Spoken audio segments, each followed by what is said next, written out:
It was this past Wednesday, our last night at a national conference in Fort Lauderdale. I had just wrapped up my session on key strategies to build stronger elasticity in high-stakes professions. The kind of talk that doesn't just fill a room, it lingers. It makes you reflect. It forces you to ask, where am I flexible? Where am I still frozen? Where have I convinced myself that movement is no longer possible? We had spent the entire week diving deep into resilience, tactical decision-making, elasticity in leadership, and post-crisis recovery. Complex ideas, sophisticated frameworks, but something still felt unfinished, like a thread waiting to be pulled. That evening, my executive team and I found a quiet little place off the main drag. Nothing fancy, just solid burgers, tacos, and a basket of chips with some unexpectedly good guac to celebrate our success. It was one of those post-conference nights where the weight lifts just enough for the real conversations to sneak in. Somewhere mid-bite, somewhere between tacos and the next round of drinks, Jim leaned back in his chair and casually dropped a sentence that would stick with me long after the guac was gone. You know, when identity gets rustic, when you feel like you're all worn down and stuck, sometimes the only way to rust off is to forgive yourself, especially if you've already been forgiven. I paused, chip in hand. Say that again? Jim shrugged like he was just tossing out a thought. When your identity gets rustic, the way to rust off is to forgive yourself. You know you've made mistakes, disappointed people, paid the price, but deep down, you can't forgive yourself. And that's what keeps you stuck. It hit me harder than I expected. All week we'd been talking about elasticity, about bouncing back, about recovery. But this wasn't about grinding through. It wasn't about pushing harder. It wasn't about proving anything. It was about releasing. You're right, I said. Most people try to scrape the rust off, prove something, overcompensate, muscle their way out. But maybe the real move is to just forgive yourself and let it go. Jim nodded. Yeah, forgive yourself. Learn the hard lessons. Refocus. That's how you loosen up. That's how you move again. We sat in silence for a while, the weight of his words settling between us like a second basket of chips. How easily we trap ourselves in old stories, old labels, old failures. How easily we mistake the rust for who we really are. How convinced we become that we are permanently tattooed with scars that only we can see. But rust is just buildup. It's not identity. It can come off. The science, freezing, unfreezing, refreezing. As I sat with Jim's words, I couldn't help but think about Kurt Lewin's model of change. Unfreeze, change, refreeze.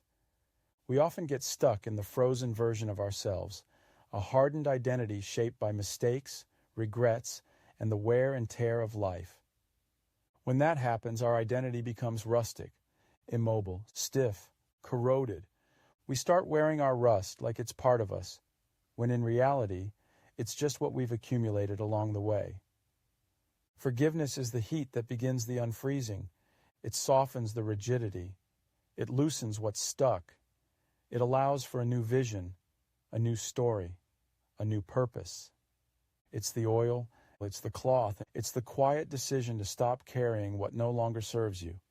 Without self-forgiveness, we stay locked in place, frozen in our old narrative.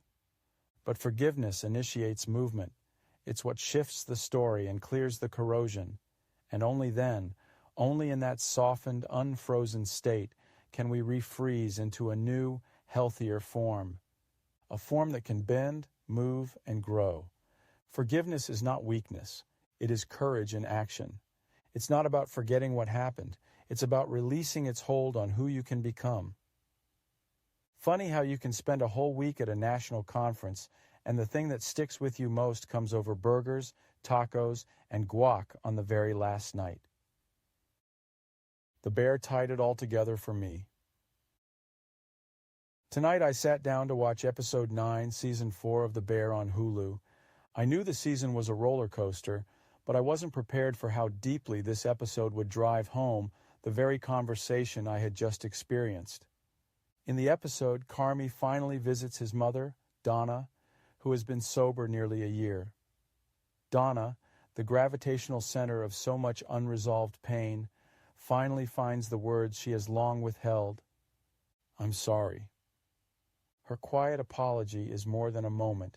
It's a door, a release, an invitation to unfreeze. It's the very thing Jim had named over burgers. Sometimes you've already been forgiven, but you still refuse to forgive yourself. Carmy and Richie's conversation is the heart of it.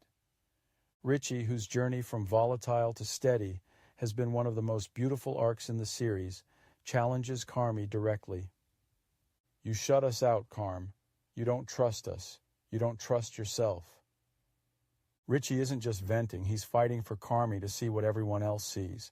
You're allowed to let people in. You're allowed to put the weight down. You don't have to carry this alone. Richie, who once stumbled through his life without direction, has become grounded, confident, essential. His leadership has grown. His self-worth has crystallized. And in this moment, he holds up a mirror to Carmy. The entire season builds to this emotional pivot.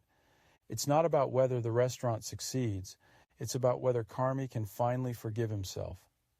The walk-in freezer, where Carmy gets physically trapped, becomes a perfect metaphor.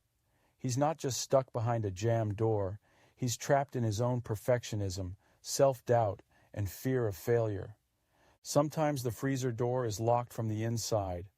What struck me most was that Richie, Sydney, Tina, Marcus, they don't need Carmy to be perfect.